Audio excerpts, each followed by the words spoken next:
This is so great. I'm so impressed with the organizers. I'm so impressed with Connecticut College. And it's interesting because I'm here to talk to you today about something you all know a lot about, which is school. Nobody knows more about school than people who have fought their way through to a college of this quality. And part of what's interesting is I have heard today from several people, you know, that Connecticut College is one of the most amazing things that ever happened to them. Several of the speakers have made that very plain, and how much they are indebted to a college like this for making them who they are. In private conversations, I've talked to several people who have said some version of what we're all hearing about in public, which is that higher education is simply unsustainable. And people have then added the comment, you know, I don't think a college like this is going to be around much longer. I don't think that's right.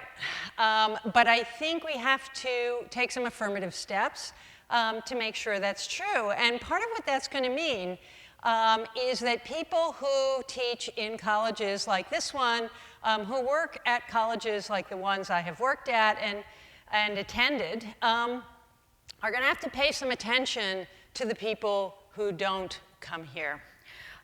So let me just go to my first slide and tell you what my argument is here today. That to sustain higher ed, we're going to have to reach much more broadly. And we're going to have to take the idea of diversity seriously in a way that we do not now. And my idea is that true educational diversity would allow students to connect across educational institutions, not just within them. Okay? Our diversity model now is that each institution should be diverse. I am suggesting that actually we live in a massively diverse country. Very shortly, over 50% of the citizens of this country will be of Latino or Latina origin, which is kind of amazing in my lifetime. So that the diversity of elite institutions simply does not reflect the diversity of the country. So I want to talk about that as a theme today and how it's shaping higher education and how we might want to work with it. This picture here is from the Harvard online view book. And it's a typical picture from an elite school showing two people who are different from each other in some way working together. It's either a black person or a white person. Sometimes it's a male scientist teaching a female student, and so on. So there's some level of difference we're supposed to see here. And it's a very optimistic picture because look how great it is, you know. And the white student has actually stepped back and let the black student do the work and stuff like that. So here we have, oops, stay on the carpet. You know, here we have a vision of what Harvard wants to be. It's not just what Harvard wants you to think it is, but it's what Harvard really wants to be. And I'll talk a little bit about why. So here we have the characteristics of contemporary higher education. You don't have to read over my shoulder if you don't want. I just didn't want to carry notes. Four things that we need to think about. One is that students are accessing college, all colleges, from high schools that are informally segregated by class, race, and the educational attainment of the prior generation. More students go to segregated schools in this country than did prior to Brown v. Board of Education. Okay, part of that is, of course, there are about, I don't know, 150 million more people in this country than there were in 1954. But part of that is also that after legal segregation fell apart, people began to segregate by class, okay? And so the high levels of poverty among populations of color and of immigrants in this country have a great deal to do with where people go to school and whether those schools are actually desegregated. Another thing I'd like to point to is the whole question of colleges and universities operating as what we call silos.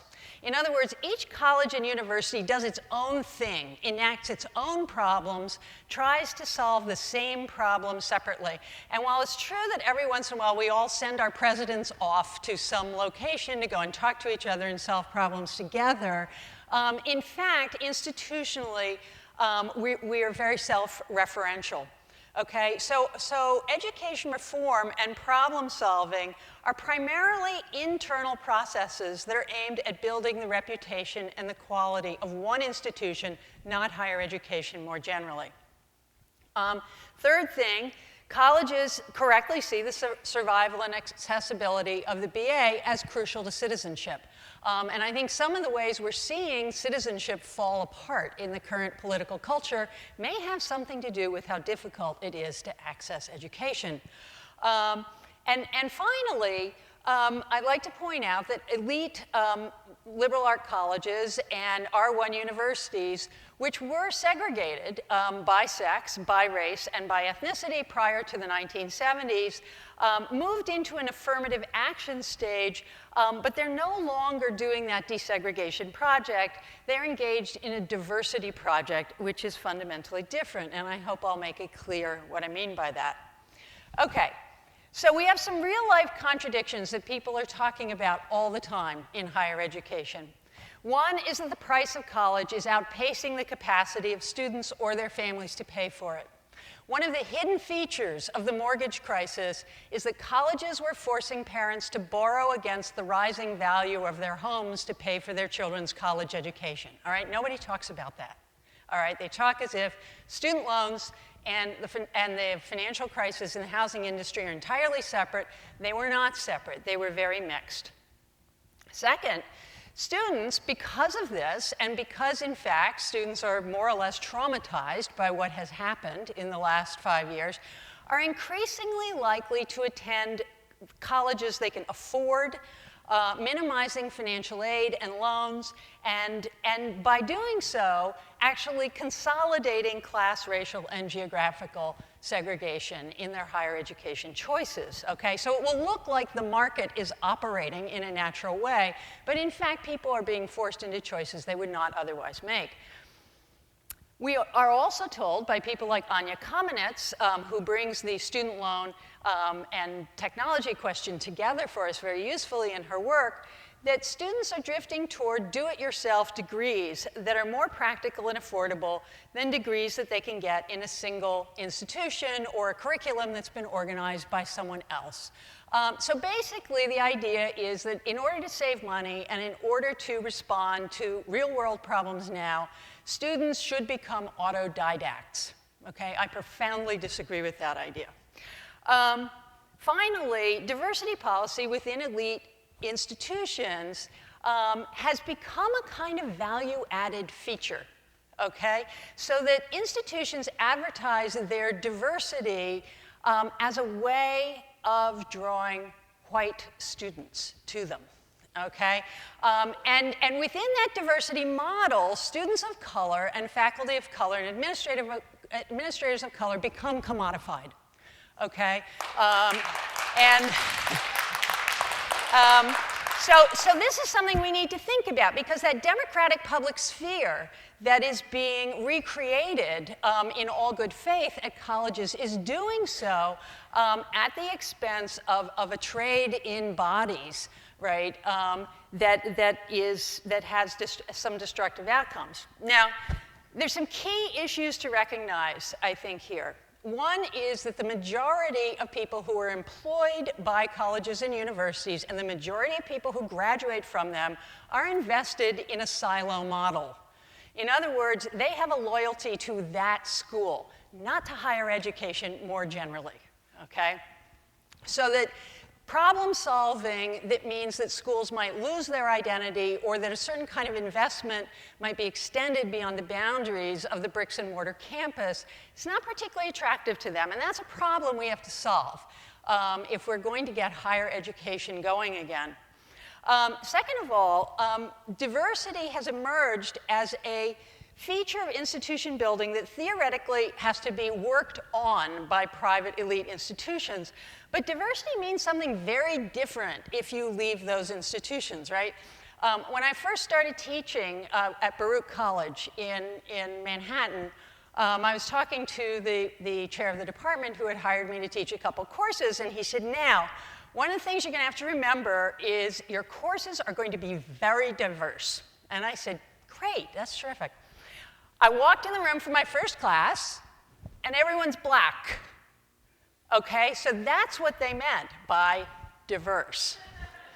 All right? So one of the things we have to think about is when we use a word like diversity, it codes very differently at a place like Connecticut College than it codes at a community college. All right?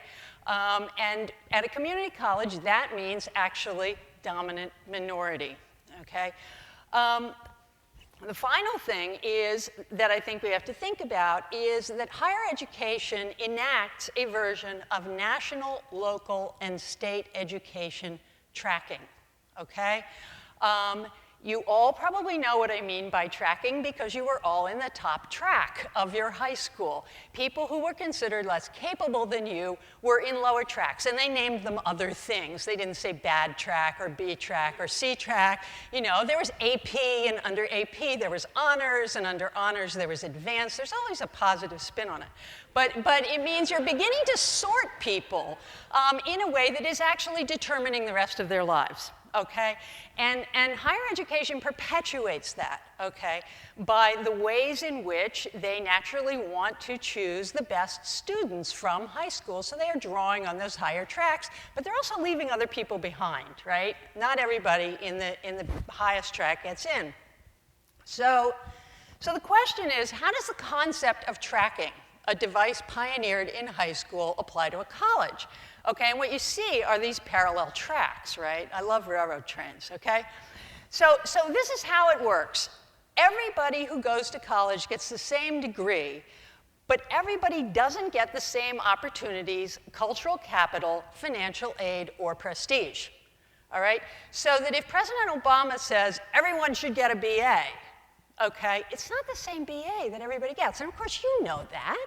That's why you're here and not at Western Connecticut State College, which would be a lot cheaper, all right? So here's my little thing here showing how the different tracks take you to the same BA. Okay, so tracking separates winners from losers. And this is a good question of perspective, as one of our earlier speakers was saying, because here we stand and we see, in fact, the track narrowing, okay? What tracking does is it leaves people behind gradually, all right? It sifts people out. Okay, so diversity in elite schools means diligent recruiting efforts to accept, enroll, and retain students of color from all class backgrounds. Diligent efforts to recruit international students, often those from wealthy families who can pay the full freight, which many people can't who apply to college. Class diversity, recruiting students who have made the best of poor opportunities, often by being what we call creamed into programs that develop their talents and make them visible to elite colleges. Study abroad programs and community work. And we're beginning to see a new phenomenon, which is making GLBT students visible in certain ways. Colleges allowing you to check a box if you're gay, lesbian, bisexual, or transgendered. This, of course, revealing yourself as tolerant of GLBT people makes you a modern and more democratic place. So my idea is, wouldn't true diversity mean that education could look more like this? Okay, why can't the tracks cross? Why do the tracks always have to be parallel to each other? Why are we always waving to each other from separate trains, okay? When we're doing that, that actually isn't how we work in the world, all right? So my idea is that schools should be set up in consortia, okay? Colleges and universities would join regional consortia or perhaps international consortia that mix schools from different tracks. Students would enroll in colleges that were most affordable and attractive to them, and campuses would begin to serve as social nodes, okay, which actually there are a lot of people writing about education today who say that's what colleges actually do, that students at college value their social life as much or more than they value the education that they're getting. Advising centers, anchors for academic specialties, places to access health services. Now, this is how it would work. Through technology-linked classrooms and traveling between campuses when it was practical, students could enroll in and attend any class offered within the consortium. Whole sections of classes could be held simultaneously and broadcast to each other so that all students were virtually present for the class. And I've actually done this. I did this with a colleague at the University of Illinois, Chicago. And her school was a commuter school. Mine was a residential campus. And the students could actually see each other. And it was very interesting. And they had conversations with each other. Faculty would be based at one campus, but would have the option to rotate to the other campuses as they develop projects with other faculty across the campuses. Now, what does this look like? And I have to warn you, my PowerPoint is not as good as the architect. A consortium might look like this, okay? Gateway Community College in New Haven would be linked to Yale University, Connecticut College, and Southern Connecticut College. 4 very different kinds of schools enrolling very different kinds of students. Or the consortium might look like this. We might use Brigham Young University as an anchor, all right? How many of you really knew about Mormonism before Mitt Romney ran for president? Seriously, okay? Brigham Young University is an extremely wealthy, powerful, and academically superior university that also happens to be Mormon. So who are we going to link them to? Well, let's link them to Wesleyan. Let's get those little left-wingers in there and see what happens. And let's link them to Evergreen State College, another public institution that is considered pretty far on the left, City College of New York, and New College in Florida, which is an honors college of the University of Florida system. All right, so here we're mixing some very different faculty, very different students. One of the things we're going to get from BYU is people who are actually starting college as more mature students because they have spent 2 years abroad evangelizing people and bringing them to God. Okay, but let's think of a more interesting or an ambitious coalition altogether. What if we put together Tel Aviv University, LaGuardia Community College in New York, UConn, UNAM in Mexico, Morehouse College, a historically black college that's part of the Atlanta University Consortium, the University of the West Indies, London Metropolitan University, and the Women's University of Thailand. Now that would be interesting. Okay? So one of the things we would be doing is connecting students to each other without trading them like commodities. We would be giving students the capacity to enjoy global conversations, to learn from other people, without actually having to move people around and spend that kind of money. Now, one of the things we would need for this is we would need technology. And I think one of the things that's important to think about is that we both have a lot of shareware that is available, but we also have a lot of technology that has been developed for the homeschooling market, all right? And what universities would have to agree to do is to actually go on the same systems.